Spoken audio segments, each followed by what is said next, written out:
أعوذ بالله من الشيطان الرجيم. بسم الله الرحمن الرحيم. الحمد لله رب العالمين الرحمن الرحيم مالك يوم الدين إياك نعبد وإياك نستعين اهدنا الصراط المستقيم صراط الذين أنعمت عليهم غير المغضوب عليهم ولا الضالين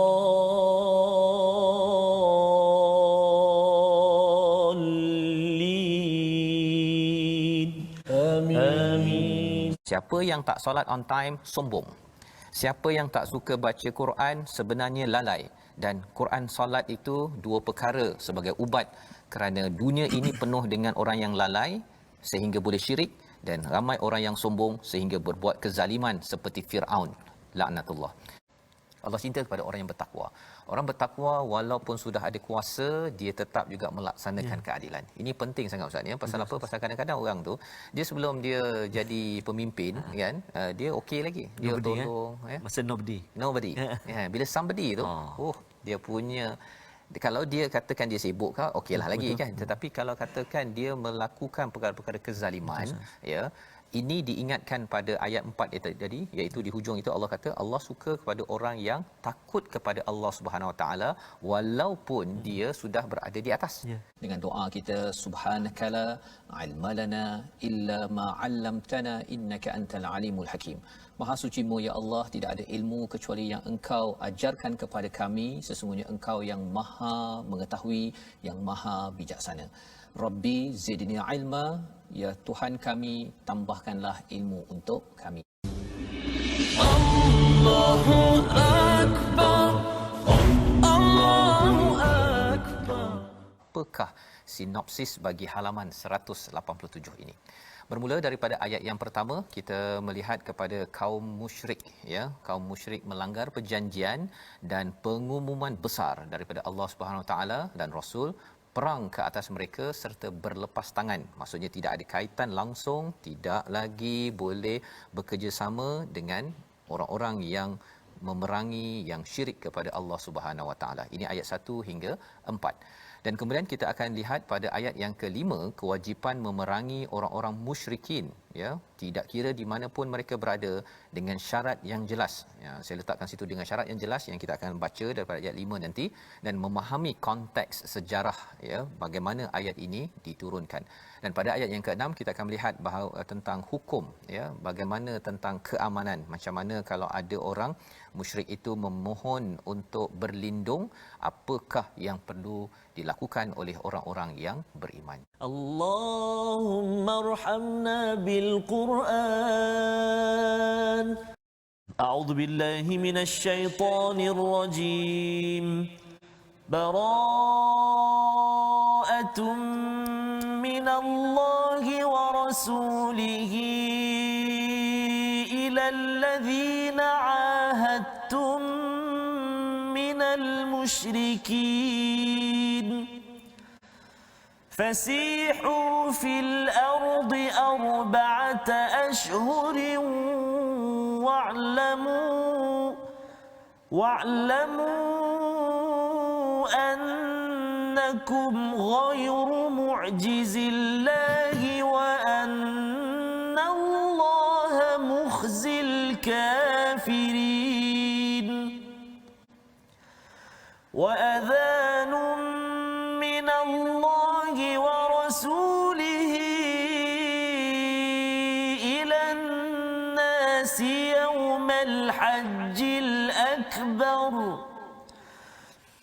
وأذان من الله ورسوله إلى الناس يوم الحج الأكبر أن الله بريء من المشركين ورسوله فإن تبتم فهو خير لكم فإن تبتم فهو خير لكم وإن توليتم فاعلموا أنكم غير معجز الله وبشر الذين كفروا بعذاب أليم إلا الذين عاهدتم من المشركين ثم لم ينقصوكم شيئا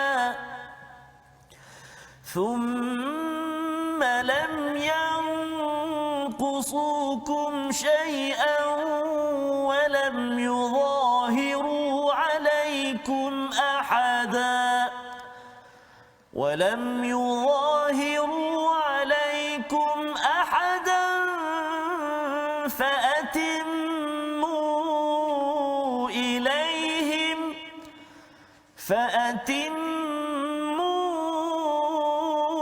إليهم عهدهم إلى مدتهم إن الله يحب المتقين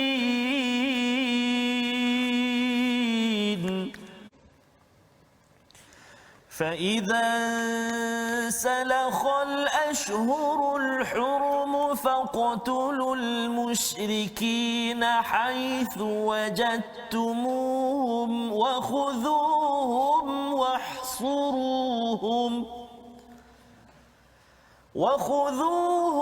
واحصروهم واقعدوا لهم كل مرصد فإن تابوا وأقاموا الصلاة وآتوا الزكاة فخلوا سبيلهم إن الله غفور رحيم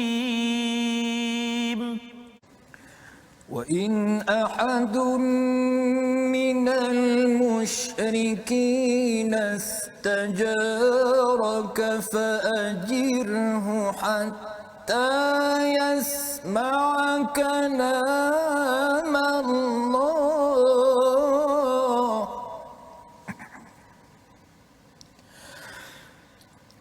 وإن أحد من المشركين استجارك فأجره حتى يسمع كلام الله ثم أبلغه مأمنه ذلك بأنهم قوم لا يعلمون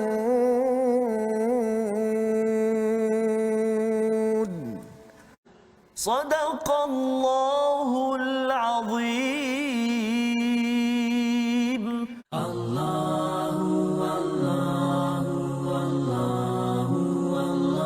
yang ingin kita bawa kepada resolusi tindakan kita bersama. Yang pertama, tuan-tuan sekalian, apabila kaum musyrik bermusuh dan menyerang, tiada lagi ikatan kedamaian. Ya, bila dia menyerang dan bermusuh, kalau dia tidak kacau, tapi sebenarnya Allah dah beritahu bahawa lambat laun kalau dia tidak diberi dakwah, dia akan kacau. Yang pertama. Yang kedua, tunaikan janji melindungi bukan Islam asalkan mereka tidak mungkir janji dalam sesebuah negara Islam. Ya, iaitu mereka ini masih lagi tidak bersekongkol dengan musuh-musuh Islam. Mereka amalkan agama mereka sahaja. Itu nombor dua. Nombor tiga, lindungi orang musyrik yang minta perlindungan agar boleh mendengar pelajaran daripada Allah, tapi bukan maksudnya kita memaksa. Ini kena jelaskan betul-betul, pasal ada kumpulan yang begitu Ustaz, dia paksa orang masuk Islam ataupun dia nak bunuh kepada orang bukan Islam. Kadang-kadang orang Islam sendiri pun dia kata lain sikit pendapat dia, sesat, lepas tu nak bunuh. Allah. Itu yang Daesh, ISIS apa sebagainya itu kita tak nak, dan harapnya kefahaman daripada halaman pertama ini menyebabkan kita nampak oh rupanya Islam ni mesejnya serius satu ya, tapi dalam masa yang sama kita tidak paksa, kita berdialog, bagi peluang orang mendengar.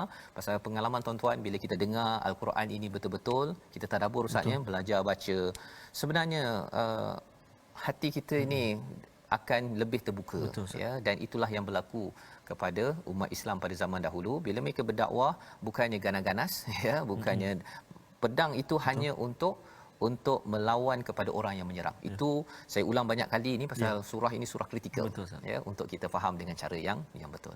Allah la ilaha illallah. Kita tengok dahulu perkataan pilihan kita pada hari ini, iaitu perkataan bari'a ataupun bara' Ustaz ya, terputus, terpisah ya. Perkataan ini 31 kali disebut di dalam al-Quran. Inilah perkataan pertama yang kita jumpa pada ayat pertama, dan biasanya persatuan-persatuan pelajar Islam ya, dia akan cakap oh al-bara' dan al-wala' ya. Jadi kadang-kadang kefahaman tu ada yang betul, ada yang silap. Dia kalau yang silap tu ialah bara'-nya itu hanya dalam satu organisasi saja. Kalau dia satuan A contohnya, dia mesti walak kepada ketua tu saja. Ketua orang lain, kalau orang lain beriman pun dia kata itu bukan walak saya. Kan, pasal dia sudah diterjemahkan mengikut selera persatuan. Betul. Jadi ini perkara yang perlu kita beri perhatian. Sebenarnya asas kepada wala adalah keimanan pada Allah dan Rasul. Orang sana beriman pada Allah Rasul, saya kena beri wala. Ya, saya kena melindungi dan jaga dan beri pertolongan. Dan kalau katakan orang itu tidak beriman pada Allah, saya kena bara'. Ya, daripada bab akidah, tapi bab akhlak masih lagi kita masih Nabi jaga hubungan sesama bukan Islam ya, tetapi dari segi akidah ya, dari segi ketaatan perlindungan itu tidak diberikan. Jadi ini kefahaman yang harapnya membantu kepada kita semua. Astaghfirullah innallah kana tawwaba. Pengajian ulang kaji tajwid kita hari ini, kita nak tengok sebelum kita belajar ikhfa hakiki. Kadang-kadang ada kita keliru, ikhfa hakiki ni dengung idgham macam mana pula? Ini kita saksikan hari ini, kita kongsi perbezaan di antara nun sakinah dan tanwin, perbezaan antara ikhfa dan juga idgham. Yang pertama, ikhfa tiada tasydid kerana ketika membacanya, manakala idgham bertasydid ketika membacanya. Yang kedua, ikhfa berlaku dalam satu dan dua kalimah, manakala idgham berlaku dalam dua kalimah sahaja. Dan yang ketiga, ikhfa hurufnya ada 15. Ingat tak tu? Boleh nanti sahabat-sahabat tolong isi dekat ruangan komen tu huruf-huruf ikhfa 15 huruf, manakala idgham hurufnya ada 6. Boleh nanti saya kongsikan dengan kita kan, para penonton semua kongsikan dengan kita huruf-huruf ikhfa dan juga huruf-huruf idgham. Wallahu a'lam. تبنا إلى الله ورجعنا إلى الله وندمنا على ما فعلنا يا الله والحمد لله رب العالمين.